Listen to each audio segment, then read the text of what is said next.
Oi macumbeiro, oi macumbeira, oi para você que nem é macumbeiro e nem é macumbeira, mas que está me seguindo.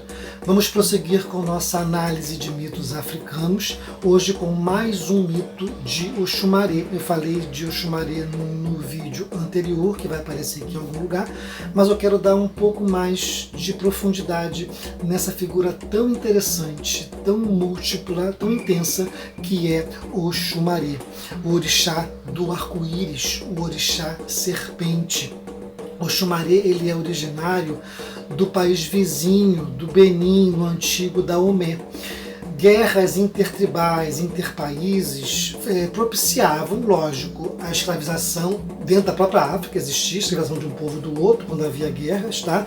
E lógico que nesse processo havia sempre a assimilação de uma cultura pela outra. Quem era escravizado acabava levando os seus costumes, tá, para outra região. Isso aconteceu com a família de Nanã, com Oxumaré, com Ossan, com Mulu e com Euá. Eles foram assimilados pela cultura iorubá. E agora a gente vê aí essas diversas nações, mas esse não é o meu foco. Eu quero falar que Oxumaré, ele é do panteão vizinho.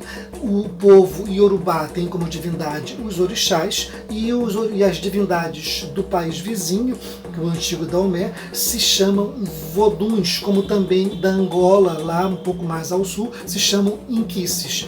Quando a gente fala em orixá, a gente coloca tudo dentro do mesmo saco, tá? Mas a gente precisa saber que existem diferenças nisso aí. Uma coisa importante que eu quero falar para vocês, para poder basear a nossa análise, é que uma característica dos voduns, uma característica cultural do povo do Daomé, que atualmente é o Benin, é que essas divindades, vistas como forças da natureza, como qualquer uma outra divindade, mas eles tanto se apresentavam em forma feminina como masculina. Enquanto a gente vê Xangô, Inhansã, masculino, feminino e todos os outros orixás, Oxumaré guardou essa característica andrógena. Mas Oxumaré, ele é duplo no sentido de que ele tanto é o arco-íris como ele é a serpente. Isso é importante para vocês guardarem para analisar o nosso mito que vem logo em seguida, tá bom? Mas para que a gente possa seguir com a análise, o meu cambono vai tocar a nossa vinheta. Mas antes da vinheta, eu quero lembrar, nossos estudos são baseados nesse livro aqui, Mitologia dos Orixás, do Reginaldo Brand. A editora é a Companhia das Letras. E agora o nosso cambono vai tocar a vinheta e a gente vai falar do mito. Cambono, toca a nossa vinheta, por favor.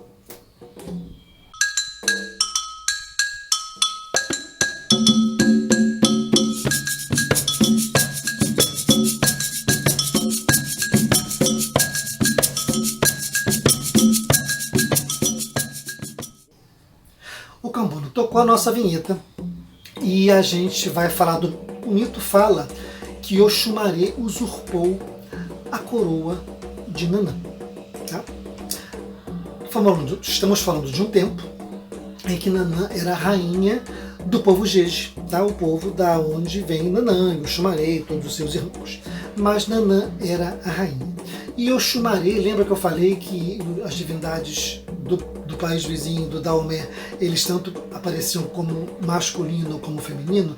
Nesse mito, Oxumaré aparece na forma feminina. Então Oxumaré era uma filha de Nanã, a rainha do povo Jeje, e ela tinha uma maldição. Qual era a maldição que ela sofria?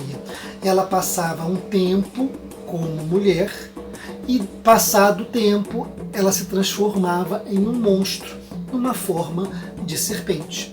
Isso era muito ruim para ela porque ela não conseguia ter relacionamentos saudáveis. Ela estava se relacionando com alguém e o tempo passava, estava tudo bem, o tempo passava, a forma de serpente, de monstro, assumia.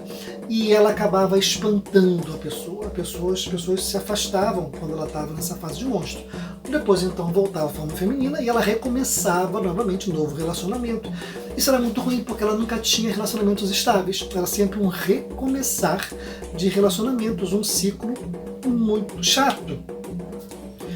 Lá um belo dia ela encontrou-se com Exu.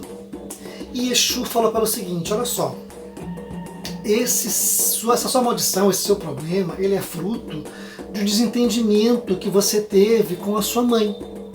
E gerou essa maldição, esse processo todo. Você precisa, de alguma maneira, pegar a coroa do reino do Daomé para que isso acabe, que essa maldição acabe. O que ela fez? Metamorfoseada em serpente, foi até o palácio, tá? E começou a assustar as pessoas daquela forma monstruosa, tá? Ficou uma situação complicada. E Nanã apareceu pedindo então para que ela não maltratasse ninguém, não matasse ninguém, não fizesse nenhuma maldade. Mas Nanã viu que estava assim muito difícil lidar com aquela situação, e Nanã acabou então entregando a coroa para o Xumaré, que assumiu a coroa do reino, passou a ser a rainha ou rei daquela nação, e a maldição acabou. Esse é o mito. O que esse mito quer falar pra gente? Tá? Esse mito é muito interessante. Esse mito é muito legal, porque a mensagem dele de início, pessoal, sabe o que é? Faça as pazes com o seu passado. Exatamente isso. Faça as pazes com o seu passado. Por quê? Porque todo mundo, todos nós, temos um passado. Né? Todos nós trazemos nossos traumas, nossas mágoas, nossos problemas. E vez por outra, esses traumas, esses problemas, eles afloram. Eles, de alguma maneira, nos perturbam. Ou por algum gatilho emocional, seja qual for, a gente às vezes passa um tempo tranquilos, né, vivendo a nossa vida com uma aparente normalidade, lá vez ou outra aparece aquele nosso trauminha para nos perturbar, e isso pode ser uma coisa fácil de lidar, como pode ser uma coisa muito séria que nos afaste do nosso convívio, nos afaste das pessoas, seja uma coisa realmente patológica. E esse mito fala: cuide do seu passado para que ele não interfira tanto no seu presente. Por isso que ele tinha que fazer as pazes com a figura da mãe. Que traumas, né, que ele estava trazendo, que relacionamentos complicados ele vinha trazendo, que acabava interferindo dessa maneira na vida dele. É isso que esse mito está falando. É importante a gente fazer as pazes do nosso passado, que quando a gente não trata o passado, quando a gente não trata os nossos traumas, os nossos problemas, os nossos medos, nossas ansiedades, eles roubam a energia do nosso ego, e por algum momento eles vão reaparecer e podem perturbar tudo e a todos. Não só você, mas todo mundo à sua volta sofre quando você não trata os seus problemas que você precisa enfrentar. E aí, quando Exu apareceu e falou: esse é fruto de um desentendimento que você teve com a sua mãe, Exu está fazendo o papel do terapeuta, está fazendo o papel do amigo, está fazendo o papel do atendente fraterno, do guia, daquela pessoa que aponta para você: olha, você tem que tratar disso, cuida disso, para que você possa viver mais em paz. É esse o papel que Exu fez, daquele esclarecedor, aquele que traz a luz naquilo que você não quer enxergar. Uma coisa importante que esse mito fala é que o nosso comportamento, ele é ditado por tudo aquilo que está no nosso consciente e no nosso inconsciente, e nem tanto pelo orixá que você carrega. Então para de botar na espiritualidade e na divindade que você traz a culpa pelas suas falhas. Porque uma divindade, ela nos alça, ela nos eleva e não nos rebaixa. Então para com isso de que filha de Inhansã tem que ser mal educada e barraqueira, filho de Ogum tem que ser grosseiro, filho de Oxumaré tem que ser falso. Isso não existe. O que você tem de comportamento é fruto da tua personalidade e do teu caráter. O teu orixá, ele vai te ajudar a viver com isso de uma maneira mais saudável. É isso que é importante. E aquela coisa do dedo podre, né? Ah, eu não acerto ninguém, eu tenho uma maldição porque meu dedo é podre. O dedo podre existe até o momento em que você reconhece que você está buscando no outro aquilo que está te faltando, ou que você aponta no outro aquilo que é seu. Quando você reconhece isso, o dedo podre se cura e você busca relacionamentos mais saudáveis. Esse mito é muito bonito. E aí, quando Oxumaré então foi lá e enfrentou os problemas dele, que nesse caso representados pela figura da mãe, Lógico que isso tudo tem-se um conflito, por isso que ele foi até o palácio, ficou uma situação ruim, mas quando ele assumiu a coroa, o que ele está falando? Ele não está mais permitindo que os problemas dele interfiram na vida dele. De que maneira? Integrando a personalidade dele, reconhecendo que eles existem. A primeira coisa a fazer é você reconhecer que você tem alguma dificuldade, algum problema a ser sanado, que todo mundo tem. E aí você verbaliza, você entende aquilo e você integra aceitando, integra perdoando, integra havendo a integração da luz e da sombra que todo mundo tem.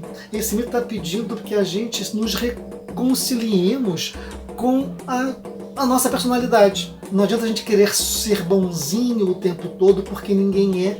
Vez ou outra aparecem a nossa face, que é esquisita, que nem nós gostamos e nem os outros gostam, mas ela faz parte da gente. Quando esse mito fala que a gente precisa integrar e assumir a responsabilidade e o condão de nossa vida, a gente dá direcionamento para uma vida saudável. Esse mito ele é muito interessante, ele mexe com conteúdos que eu tenho certeza que você vai, a partir dessa análise, começar a elaborar, vai procurar uma ajuda, seja psicológica, terapêutica, espiritual, e vai buscar a integração das suas sombras com a sua personalidade para que a sua vida siga tranquila.